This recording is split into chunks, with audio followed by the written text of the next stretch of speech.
उषा का सगा बेटा सुनील और बहू कीर्ति उन्हें उनके सौतेले बेटे के साथ छोड़कर जा रहे होते हैं।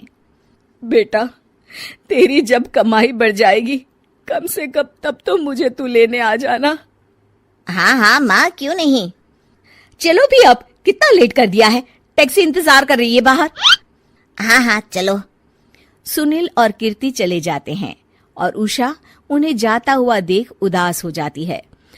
तभी वहां निशा आ जाती है। अपनी सास को उदास देख निशा उनके पास जाती है।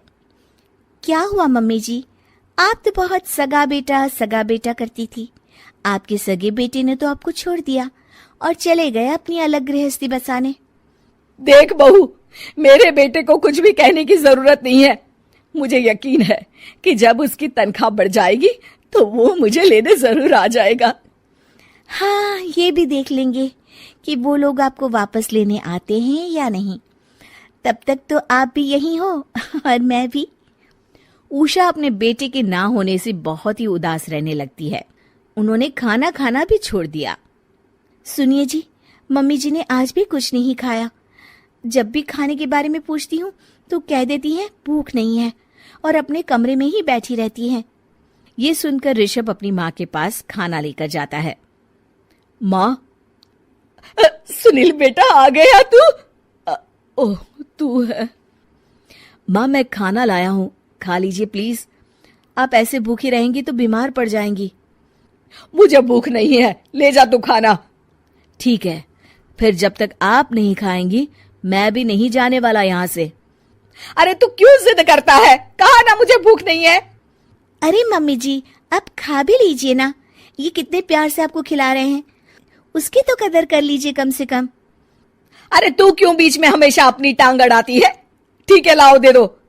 कम से कम खाने के बाद तुम दोनों तो इस कमरे से जाओगे। उषा खाना खा लेती है और ऋषभ और निशा ये देखकर खुश हो जाते हैं। चलो, कम से कम माँ ने खाना तो खा लिया। उषा एक दिन सुनील को फोन मिलाती है। हेलो बेटा सुनील, तू घर मिलने आ जाना बहू को लेकर। कितने दिन हो गए, बहुत मन कर रहा है मेरा। हाँ हाँ ठीक है माँ, ऑफिस में बहुत काम है, टाइम मिला तो आ जाऊंगा।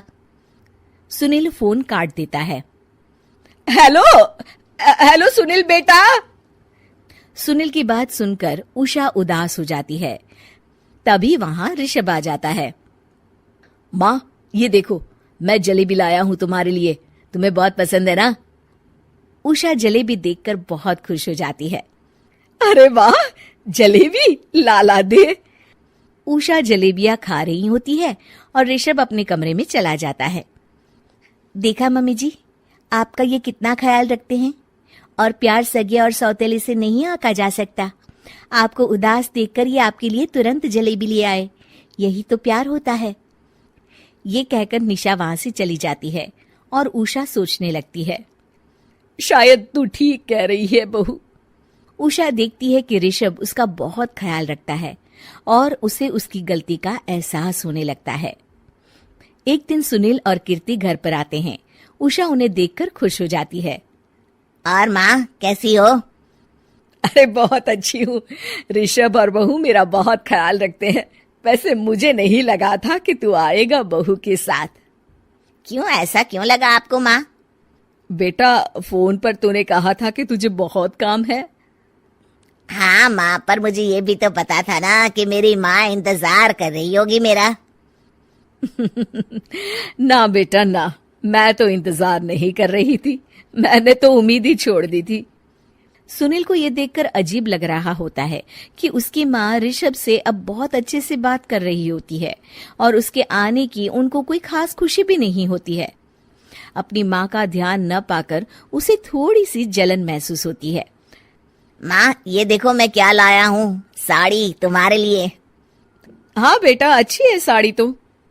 अच्छी है तो फिर आप आज इसे पहनो और फिर कहीं घूमने चले जाते हैं।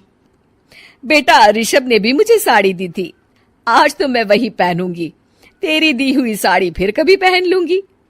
सुनील को अब बहुत ही ज्यादा जलन हो रही होती है। उसे समझ नहीं आता कि अपनी माँ का ध्यान फिर से कैसे वो अपनी तरफ खींचे। रात हो जाती है और उनके जाने का वक्त आ जाता है। माँ, चलो अपना सामान बांधो और हमारे साथ चलो। कीर्ति ये सुनकर चौंक जाती है। ये क्या कह रहे हैं आप? हम सासू माँ को लेने थोड़ी ना आए थे। अरे तुम चुप हो जाओ। माँ चलो जाओ, अपना सामान बांध लो। आप मेरे साथ आ रही हो, मैंने कह दिया तो कह दिया। अरे पर बेटा, तेरी तो तनख्वाह कम है, मैं तुझ पर बोझ नहीं बनना चाहती। अरे मुझ पर बोझ नहीं हो माँ, बस आप चलो ना, मैं लेकर ही जाऊंगा आपको। नहीं बेटा, अब मैं नहीं आना चाहती। मैं तो अब ऋषभ और बहू के साथ ही रहूंगी। ये सुनकर ऋषभ चौंक जाता है। ये क्या कह रही हो माँ? हाँ बेटा, मैं कहीं नहीं जाने वाली अब। माँ, अब सच में नहीं जा रही? नहीं बेटा, मैं तो तेरे पास ही रहूंगी अब, और जो प्यार मैं तुझे नहीं दे पाई वो सब दूंगी बेटा। ऋषभ और उसकी माँ गले मिलते हैं और निशा खुश हो जाती है।